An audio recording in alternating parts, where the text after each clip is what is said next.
Hello everyone, welcome back to the channel. Let's continue our journey by implementing the next feature, authentication feature. It's going to be very easy. I highly suggest and recommend installing this VS Code extension that's going to allow you to create features, template generator, and I'm going to choose the one that I've defined for this case.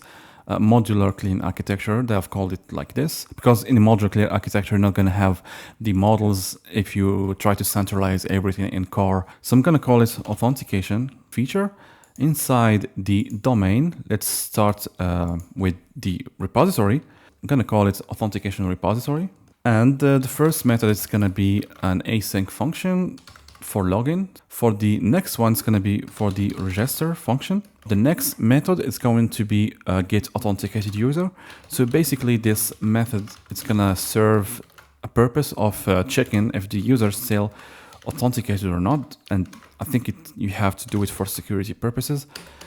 And the last one, it's going to be logout function, sign out the authenticated user. For the use cases, nothing substantial. So as you have done previously in the products feature, you're going just to create the use cases as such. I'm going just to provide the use cases in order to save some time. So that's pretty much it. Let's now implement the interface.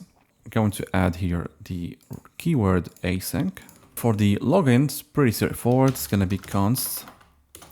And we have to create, again, if you do remember, let's come back to the user controller. So inside the user controller, what is the expected DTO? So it's going to be something like data, user, and token. So we're going to transform this into a DTO. For that matter, I'm going to, here in data, I'm going to create a new folder. It's going to be called DTO. And inside DTO, I'm going to create a new interface that's going to serve the DTO for this response. So new file is going to be called login response DTO. So for the login response, we only do care about the user. I'm not going to map here the token, only I care about the user DTO. So let's use it here. Login response DTO. For the parameters, the URL, it's going to be simply login. For the data that we have to pass as form data, email and password. The result is going to be to user and it's going to be response and user. So that's pretty much it. With the same manner, we're going to do register use case or the register method, API service. In this case, it's going to be put method and it has in parameter as a return type. The DTO is going to be very simple here. String from the backend, the URL register and the form data name. What are the form data inside the or expected fields in Laravel? So I guess we have done it like a register request.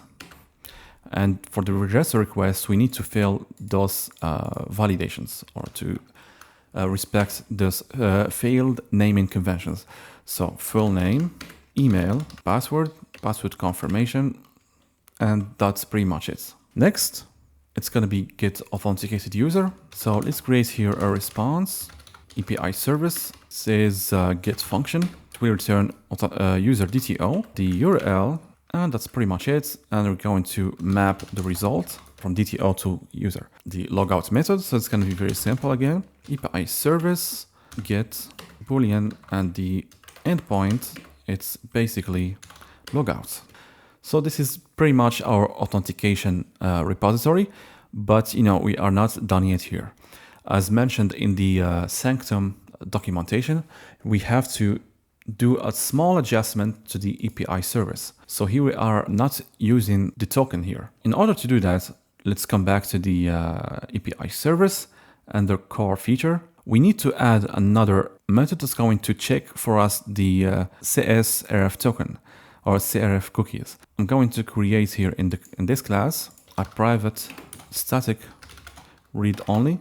You can check this in the documentation in Laravel. Before doing anything for the when it comes to checking the authenticated user, we need to hit this endpoint first. Let's create here a function that's going to hit this API endpoint. So what it does basically, this API endpoint.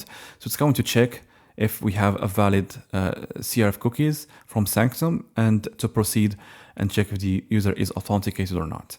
We're not here using the token, we're not storing the token, but we need to access the cookie from the API endpoint. It's going to initialize the cookie for us, and we have to do await and this and Axios instance, and we're going to run the get method, and we're going to call this cookie endpoint.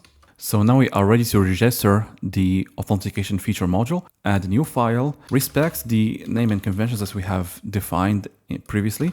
So it has to have anything as a leading prefix, and basically with feature and module. As I said before, we have to export a function that has to register the module, and it has to respect the convention that we have defined as the name and convention to be discovered by the script that we have done previously. So here's going to be the container, and we will register all the needed dependency. I'm going to pass the registration for the dependencies.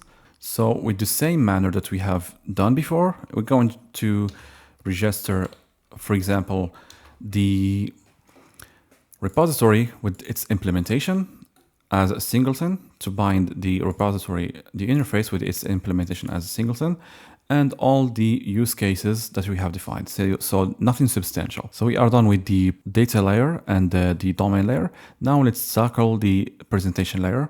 It's going to be for the next video. I hope you like this one. See you in the next one, and happy coding.